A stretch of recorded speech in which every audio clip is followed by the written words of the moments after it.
নমস্কার বন্ধুরা, রকমারি রান্নাতে আপনাদের স্বাগত। আজকে আমি তৈরি করেছি ফুলকপি আলু পেঁয়াজকলির ড্রাই সবজি। সুস্বাদু এই তরকারিটি প্লেন রাইস, রুটি, পরোটা সব কিছুর সাথেই পরিবেশন করা যায়। স্কুল, কলেজ বা অফিসের লাঞ্চ বক্সে রুটি পরোটার সাথে টিফিন হিসাবেও এটি দেয়া যায়। ফুলকপি পেঁয়াজকলির ড্রাই সবজি বানাবার জন্য নিয়েছি পেঁয়াজকলি, আধখানা ফুলকপি, আলু, পেঁয়াজ, রসুন ও কয়েকটা কাঁচা পাকা লঙ্কা। গ্যাসে কড়াই বসিয়ে দিয়ে দিলাম বেশ খানিকটা তেল। আমি সাদা তেলে তরকারিটি বানিয়েছি, তবে সর্ষের তেলেও অবশ্যই তরকারিটি বানানো যাবে। তেলটা গরম হলে ফোড়ন দিলাম কালো জিরে ও শুকনো লঙ্কা। দুটো শুকনো লঙ্কা ছিঁড়ে 4 টুকরো করে দিয়ে দিলাম। কালো জিরের বদলে 5 ফোড়ন দিয়েও তরকারিটি বানানো যাবে। কালো জিরে শুকনো লঙ্কাটা ভেজে নিয়ে এতে টুকরো করে কেটে রাখা আলুগুলো দিয়ে দিলাম। গ্যাসের ফ্লেম হাই করে দিয়ে আলুটা কিছুক্ষণ ভেজে নেব। আলুটা তাড়াতাড়ি সেদ্ধ হওয়ার জন্য ঢাকা দিয়ে দিলাম। বেশ কিছুক্ষণ আলুটা ভেজে নেওয়ার পর টুকরো করে কেটে রাখা ফুলকপিগুলো অ্যাড করে দিলাম। গ্যাসের ফ্লেম হাই করে দিয়ে ফুলকপিটা কিছুক্ষণ ভেজে নেব। আমি সবজিগুলোকে একটু ছোট করে কেটেছি, এতে সবজিগুলো খুব তাড়াতাড়ি সেদ্ধ হয়ে যাবে, ফলে তরকারিটাও বেশ তাড়াতাড়ি হয়ে যাবে। হাই ফ্লেমে বেশ কিছুটা সময় ধরে ফুলকপিটা ভেজে নেওয়ার পর অ্যাড করে দিলাম আধা চামচ মতো নুন। নুন অ্যাড করায় ফুলকপিটা খুব তাড়াতাড়ি নরম হয়ে যাবে। ফুলকপিটা ঢাকা দিয়ে কিছুক্ষণ ভাপিয়ে নেব। হাই ফ্লেমে বেশ কিছুক্ষণ ফুলকপি ও আলু ভেজে নেওয়ার পর অ্যাড করে দিলাম টুকরো করে কেটে রাখা পেঁয়াজকলি। গ্যাসের ফ্লেম হাই করে দিয়েই ফুলকপির সঙ্গে পেঁয়াজকলিটাও বেশ কিছুক্ষণ ভেজে নেব। এই রান্নাটি বেশিরভাগই হবে হাই ফ্লেমে ঢাকা দিয়ে দিয়ে। স্লো হিটে ভাজলে সবজি থেকে প্রচুর জল বেরোতে শুরু করবে, আর সবজি থেকে জল বেরোলে সবজির কালারটাও নষ্ট হয়ে যাবে।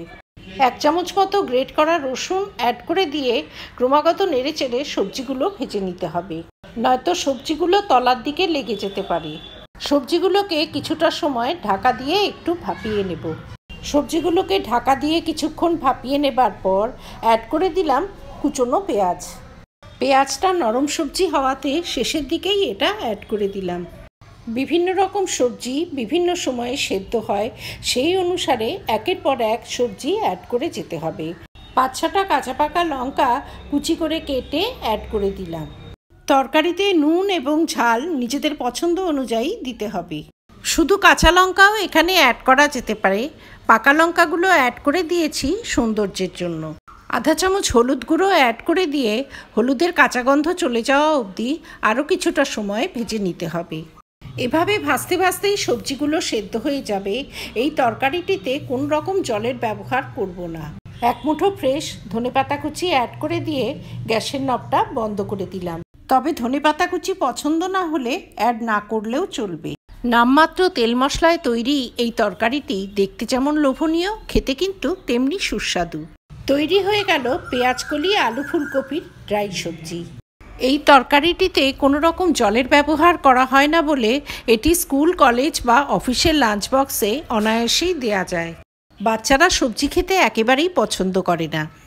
তাদের যদি এভাবে মিক্স সবজি বানিয়ে গরম রুটি, লুচি, পরোটার সাথে পরিবেশন করা যায়, তবে তারা এটি খেতে কোনো রকম আপত্তি করবে না। হাতে সময় খুব কম থাকলে চটজলদি এই তরকারিটি বানিয়ে ফেলা যায়। লাঞ্চে বা ডিনারে গরম ডাল ভাত অথবা রুটি পরোটার সাথে এই সুস্বাদু তরকারিটি খেতে চমৎকার লাগবে। আমার এই রেসিপি যদি ভালো লাগে তবে ভিডিওটিতে লাইক করবেন, শেয়ার করবেন। ভবিষ্যতে আরও রেসিপির জন্য আমার চ্যানেলটি সাবস্ক্রাইব করার অনুরোধ রইল।